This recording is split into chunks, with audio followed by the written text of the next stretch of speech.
নমস্কার, আপনারা দেখছেন আপডেট বাংলা। খবরের প্রথমে দেখে নেব আজকের সংবাদ শিরোনাম। ঠিক হলো, বিজেপিকে নতুন রাজ্য সভাপতি পেয়েছে, এই নেতার নাম ঘোষণা শীঘ্রই। জঙ্গি নিশানায় শুভেন্দু, বিরোধী দলনেতা নিরাপত্তার জন্য একগুচ্ছ পদক্ষেপের পথে নবান্ন। হাইকোর্টের রায় এলে সাংসদ হচ্ছেন সন্দেশখালী রেখা পাত্র, এক ঘোষণায় তোলপাড় রাজ্য। এবার মন্ত্রীদের উদ্দেশ্যে ফরমান জারি হল নবান্ন থেকে, কড়া নির্দেশ দিলেন মুখ্যমন্ত্রী। নীতিশ কুমার চেয়ার বাঁচানোর জন্য দিল্লির পথে, শীঘ্রই হতে পারে পালাবদল, জানুন পুরো ঘটনা।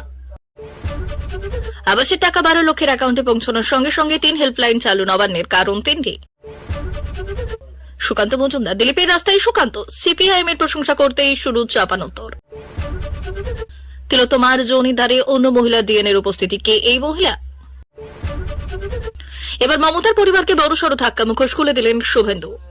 আসছে বিস্তারিত খবরে। মহাযুক্তির মন্ত্রিসভার সম্প্রসারণ এবং দপ্তর বন্টনের পর এখন সরকারের কাজকর্ম শুরু হয়েছে। বিজেপির আগেই রাজ্য সভাপতি চন্দ্রশেখর বাবনকুড়ে এখন মন্ত্রী হয়েছেন, তাকে সরাসরি রাজ্যমন্ত্রীর পদ দেওয়া হয়েছে। তারপর রাজ্য সভাপতি কে হবে এই নিয়ে প্রশ্ন উঠেছিল, এই প্রশ্নের উত্তর এখনো পাওয়া গেছে।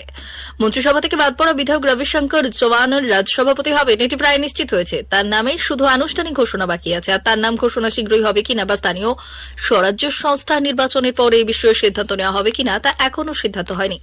কর্মী বিজেপির আসল শক্তি রাজ্যে আবার মহাযুক্তির সরকার। মন্ত্রী রবি শঙ্কর চৌহানের বিশ্বাস, এখনকার মন্ত্রিসভায় একনাথ সিন্ডের নেতৃত্বে রবিশঙ্কর চৌহান ছিলেন জনপরিষেবা মন্ত্রী। ডম্বিবলি কেন্দ্র থেকে তিনি টানা চতুর্থবার জয়ী হয়েছেন এবং রবিশঙ্কর চৌহান অভিজ্ঞ, বিজেপির আভ্যন্তরীণ অশান্তি মেটাতে তিনি মধ্যস্থতার ভূমিকা পালন করেছেন। এই বছরেও তাকে মন্ত্রিসভার সুযোগ দেওয়া হবে এমন আলোচনা ছিল, তবে তেমন কিছু হয়নি। বিজেপি এবার মন্ত্রিসভায় কিছু নতুন মুখকে সুযোগ দিয়েছে। বিজেপির আগের রাজ্য সভাপতি চন্দ্রশেখর বাবনকুড়ে এই নির্বাচনে জয়ী হয়েছেন। বিজেপি তাকে সরাসরি রাজস্ব দপ্তর দিয়েছে। তার সাথে আরও কিছু নতুন বিধায়ককে সুযোগ দেওয়া হয়েছে, যার ফলে কিছু পুরনো মন্ত্রীদের বাদ দেওয়া হয়েছে। তাদের মধ্যে রবিশঙ্কর চৌহানজি ছিলেন। এরপর রবিশঙ্কর চৌহানকে বড় পদ দেওয়া হবে এমন মন্তব্য বিজেপি নেতারা করেছিলেন। তাকে রাজ্য সরকারের বাইরে রেখেও দলীয় সংগঠনে আনার প্রস্তুতি নেওয়া হয়েছে। এখন পাওয়া তথ্য অনুসারে বিজেপির রাজ্য সভাপতি পদে তার নাম নিশ্চিত হয়েছে। বিজেপির রাজ্য অধিবেশনে আগামী 12 জানুয়ারি সিট দিতে হবে এবং এই অধিবেশনে রবিশঙ্কর চৌহানদের নাম ঘোষণা হবে কিনা তা নিয়ে কৌতূহল তৈরি হয়েছে। চৌহানদের এখন রাজ্য সভাপতি করা হলে স্থানীয় স্বরাজ্য সংস্থা নির্বাচনের জন্য তাদের প্রস্তুতির সময় মিলবে এমনই বলা হচ্ছে। জঙ্গি নিশানায় রয়েছেন রাজ্যের বিরোধী দলনেতা শুভেন্দু অধিকারী। সম্প্রতি কেন্দ্রীয় গোয়েন্দা সংস্থার রিপোর্টে এমনই চাঞ্চল্যকর তথ্য উঠে এসেছে।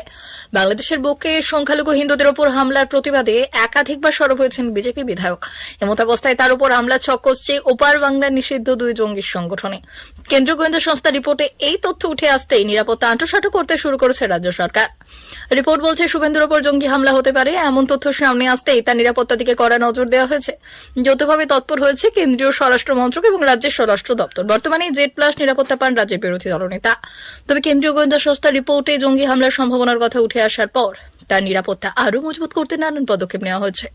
একটি সংবাদ মাধ্যমের প্রতিবেদনে কেন্দ্রীয় স্বরাষ্ট্র মন্ত্রক সূত্রে উদ্ধৃত এই দাবি করা হয়েছে। এবার থেকে শুভেন্দুর কনভয়ে 22 জন সশস্ত্র বাহিনীর জওয়ান থাকবে।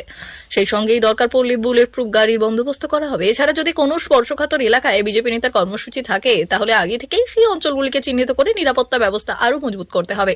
সন্দেশখালীর প্রতিবাদী গৃহবধূ রেখা পাত্র বর্তমানে বিজেপি নেত্রী। 24 লোকসভা ভোটে বসিরহাট থেকে তাকে দাঁড় করিয়েছিলেন গেরুয়া শিবির, তবে জয়ের মুখ দেখতে পারেননি। বিরাট ব্যবধানে জয়ী হয়েছিলেন তৃণমূল কংগ্রেসের হাজি নুরুল ইসলাম। এদিকে তার প্রয়াণের পর আপাতত সাংসদহীন বসিরহাট, আর এই আবহেই এবার রেখাকে নিয়ে হয়ে গেল বড় ঘোষণা। মুখ্যমন্ত্রী মমতা বন্দ্যোপাধ্যায় সন্দেশখালী সফর করতে চলেছেন। তার আগে শুক্রবার সন্ধ্যায় সংবাদ মাধ্যমের মুখোমুখি হয়েছিলেন রাজ্যের বিরোধী দলনেতা তথা বিজেপি বিধায়ক শুভেন্দু অধিকারী।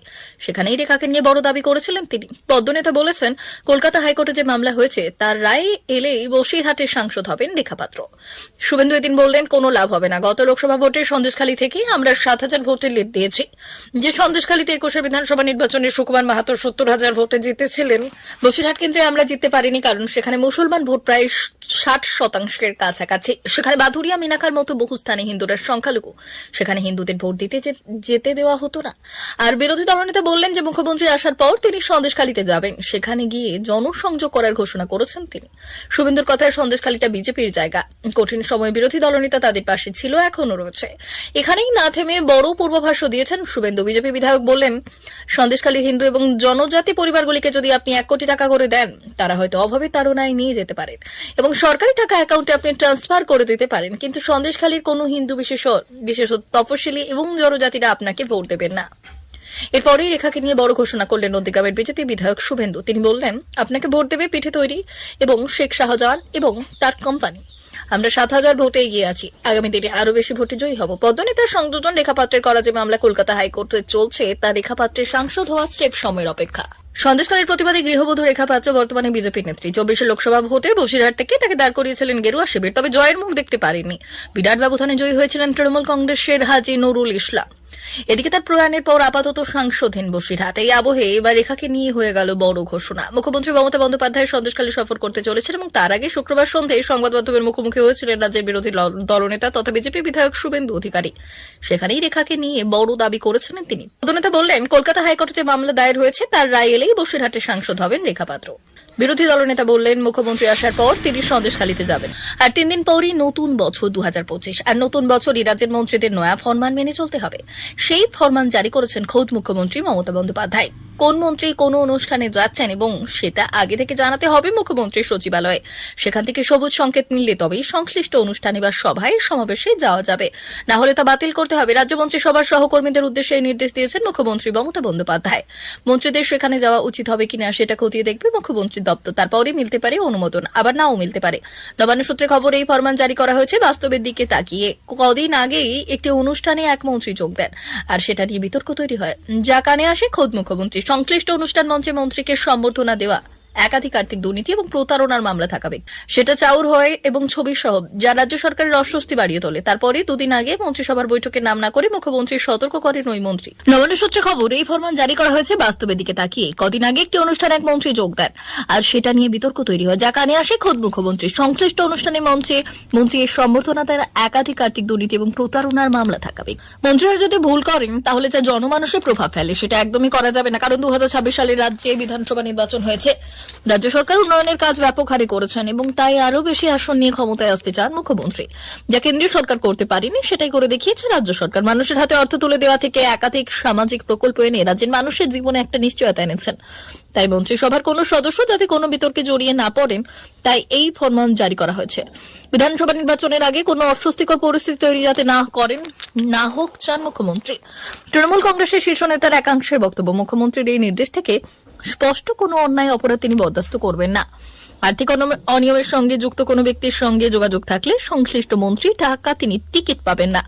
আর দলের যে গাইডলাইন আছে সেটা মেনে চলতে হলে বাকি বিধায়ক থেকে শুরু করে সাংসদ এবং নেতা কর্মীদের তাদের ক্ষেত্রেও একই ঘটনা ঘটাতে পারে। আগামী বিধানসভা নির্বাচনে খুব ঝাড়াই বাছাই করে টিকিট দেওয়া হবে। বাদ পড়তে পারেন একাধিক হেভিওয়েট নেতা মন্ত্রী। ভাবমূর্তি যাতে স্বচ্ছ উজ্জ্বল থাকে, তাই এই ফরমান জারি করেছেন মুখ্যমন্ত্রী। এটাই সূত্রের খবর। বিহারের মুখ্যমন্ত্রী নীতিশ কুমারের দিল্লি সফর রাজনৈতিক মহলে চর্চার বিষয় হয়ে দাঁড়িয়েছে। নীতিশ কুমার রবিবার দিল্লি যাচ্ছেন, সেখানে তিনি প্রাক্তন প্রধানমন্ত্রী মনমোহন সিং এর পরিবার এবং বিজেপি নেতাদের সঙ্গে সাক্ষাৎ করবেন। নীতিশ কুমারের এই সফর এমন এক সময় হচ্ছে যখন বিহারের রাজনীতিতে উত্তেজনা বৃদ্ধি পাচ্ছে। বিজেপি এবং জেডিইউ এর মধ্যে মতবিরোধের খবর সামনে আসছে এবং এই বিরোধের মধ্যে আরজেডি নীতিশ কুমারকে মহাগঠবন্ধনে যোগ দেওয়ার আমন্ত্রণ জানিয়েছে। নীতিশ দিল্লি সফরে কেন? মুখ্যমন্ত্রী নীতিশ কুমারের দিল্লিতে তার রুটিন স্বাস্থ্য পরীক্ষা করাতে যাচ্ছেন। মুখ্যমন্ত্রীর কার্যালয়ের মতে এটি একদিনের সফর হবে এবং তিনি সন্ধ্যের মধ্যেই পাটনায় ফিরে আসবেন। এই সফরে রাজনৈতিক সাক্ষাৎ হতে পারে বলে অনুমান করা হচ্ছে, তবে এখনো পর্যন্ত এই বিষয়ে কোনো সরকারি ঘোষণা হয়নি। নীতিশ কুমার এর আগেও স্বাস্থ্য পরীক্ষা, বিশেষত চোখের পরীক্ষা করানোর জন্য দিল্লি গিয়েছেন, তাই এই সফর স্বাস্থ্য পরীক্ষার জন্য বলে মনে করা হচ্ছে। পরিবারের সঙ্গে সাক্ষাৎ, দিল্লিতে নীতিশ কুমার প্রাক্তন প্রধানমন্ত্রী মনমোহন সিং এর পরিবারের সঙ্গে দেখা করতে পারেন। এছাড়াও বিজেপি নেতাদের সঙ্গেও তার সাক্ষাতের সম্ভাবনা রয়েছে, যদিও এই সাক্ষাৎ নিয়ে এখনো পর্যন্ত কোনো সরকারি বিবৃতি মেলেনি। রাজনৈতিক মহলে ইতিমধ্যে নীতিশ কুমারের দিল্লি সফরের তাৎপর্য নিয়ে আলোচনা শুরু হয়েছে। রাজনীতি উত্তপ্ত। আসলে বিহারের রাজনীতি বর্তমানে উত্তপ্ত। বিজেপি এবং জেডিইউ এর মধ্যে মতবিরোধের খবর প্রকাশ্যে এসেছে। উপমুখ্যমন্ত্রী বিজয় কুমার সিংহের একটি বিবৃতি নিয়ে জেডিইউ তীব্র প্রতিক্রিয়া জানিয়েছিল এবং বিজয় কুমার সিং বিজেপির মুখ্যমন্ত্রী হওয়ার ইচ্ছে প্রকাশ করেছিলেন, যদিও এরপর তিনি তার বক্তব্য থেকে সরে আসেন। অন্যদিকে আরজেডি বিধায়ক ভাই বীরেন্দ্র নীতিশ কুমারকে মহাগঠন সংঘ বন্ধনে যোগ দেওয়ার অনুরোধ করেছেন। এমন পরিস্থিতিতে নীতিশ কুমারের দিল্লি সফর অত্যন্ত গুরুত্বপূর্ণ বলে মনে করা হচ্ছে। কেন্দ্রর মুখাপেক্ষী হয়ে না থেকে রাজ্যের কোষাগার থেকে 12 লক্ষ উপভোক্তাকে আবাস যোজনার প্রথম কিস্তি 60,000 টাকা করে পাঠিয়ে দিয়েছে মমতা বন্দ্যোপাধ্যায়ের সরকার। জেলায় জেলায় লক্ষ লক্ষ মানুষের অ্যাকাউন্টে সেই টাকা পৌঁছতেই 3টি হেল্পলাইন নম্বর সক্রিয় করল নবান্ন। সরকারি বিজ্ঞাপন দিয়ে বলা হয়েছে, আবাস যোজনায় উপভোক্তাদের যে কোনো সমস্যা হলে তারা ওই 3টি নম্বরে ফোন করে যোগাযোগ করে তাদের সমস্যার কথা জানাতে পারেন। পঞ্চায়েত দপ্তরের একটি হেল্পলাইন নম্বর রয়েছে, পাশাপাশি সরকারি মুখ্যমন্ত্রীর যে হেল্পলাইন নম্বর রয়েছে সেখানেও আবাস সংক্রান্ত সমস্যা জানানো যাবে। একই সঙ্গে একটি জরুরি হেল্পলাইন সক্রিয় করেছে বলছে নবান্ন। যারা সমীক্ষার পর আবাস যোজনায় বাড়ির টাকা পাওয়ার জন্য বিবেচিত হয়েছে তাদের প্রত্যেকেই মোবাইলে SMS মারফত সেই মর্মে বার্তা পেয়েছেন। সরকারের তরফে বলা হয়েছে SMS পেয়েছেন অথচ প্রথম কিস্তির টাকা পাননি কিংবা টাকা পাওয়ার পরেও অন্য কোনো সমস্যা হচ্ছে তারা হেল্পলাইন নম্বরে বিষয়টি জানাতে পারেন। কেন এত তৎপরতা? মূল কারণ তিনটি। এক, নিচুতলায় যাতে আবাস যোজনা নিয়ে কাটমানি নেওয়ার অভিযোগ না ওঠে। দ্বিতীয়ত, অনেকেই আছেন যারা এবার আবাস যোজনায় টাকা পাননি, তারাও যদি ফোন করে তাদেরও সরকারের তরফে বার্তা দেওয়া হবে, কারণ ইতিমধ্যেই মুখ্যমন্ত্রী ঘোষণা করেছেন আগামী বছর ডিসেম্বরে রাজ্য সরকার আরো 16 লক্ষ মানুষকে আবাস যোজনা টাকা দেবে। তৃতীয়ত, গ্রামীণ এলাকায় অনেকেই টাকা পাওয়ার বিষয়ে ওয়াকিবহাল নন, তারাও যাতে কোনো সমস্যায় না পড়েন তাও নিশ্চিত করেছেন। 2019 সালে লোকসভা ভোটের সময় কয়েক মাস দলের একটি সভা থেকে মমতা কাটমানি প্রসঙ্গ তুলে নিচুতলার নেতাদের ভৎসনা করেছিলেন। তারপর জেলায় জেলায় দেখা গিয়েছিল স্থানীয় স্তরে তৃণমূল নেতাদের বাড়ির সামনে কাটমানি ফেরত চেয়ে বিক্ষোভ হয়েছে। যদিও 5 বছর আগে আবাস যোজনা টাকা এসেছিল কেন্দ্র থেকে, এবার পুরো টাকাটাই দিচ্ছে রাজ্য। নবান্নের এক আধিকারিকের বক্তব্য, নির্দিষ্ট লক্ষ্য নিয়ে রাজ্য সরকার আবাস যোজনা 14,773 কোটি টাকা খরচ করেছে। সেই লক্ষ্য যাতে কোনো অবাঞ্ছিত কারণে বিঘ্নিত না হয় সেটা নিশ্চিত করতে এই হেল্পলাইন শুরুর ভাবনা। তৃণমূল নেতা কুণাল ঘোষের বক্তব্য, কেন্দ্র আবাসের টাকা দেয়নি, রাজ্য তা দিয়ে মানুষের মাথায় ছাদ করে দিচ্ছে। সরকারের অগ্রাধিকার হলো উপভোক্তাদের যাতে কোনো অপ্রীতিকর পরিস্থিতির মধ্যে পড়তে না হয়। ইতিমধ্যেই নবান্নের তরফ থেকে জেলা প্রশাসন মারফত মহকুমা এবং ব্লক প্রশাসনে বার্তা দেওয়া হয়েছে, স্থানীয় স্তরে আবাসের বাড়ি করে দেওয়ার নাম করে কেউ যেন মাতব্বরি না করে। তৃণমূলের এক নেতার বক্তব্য, 2026 ভোটের লক্ষ্যেই রাজ্য সরকার এতগুলো টাকা নিজেদের কোষাগার থেকে খরচ করেছে, কিন্তু নিচু তলায় কিন্তু দলের একাংশ যদি কোনো দুর্নীতি করে তাহলে লাভের লাভ হবে না, সরকার সেটাই নিশ্চিত করতে চাইছে। ইতিমধ্যেই সাংগঠনিকভাবেও তৃণমূল হেল্পলাইনের বিষয়টি সমাজ মাধ্যমে প্রচার করতে শুরু করেছে। প্রিয় দর্শক, এখনকার মতো খবর এই পর্যন্তই। ধন্যবাদ।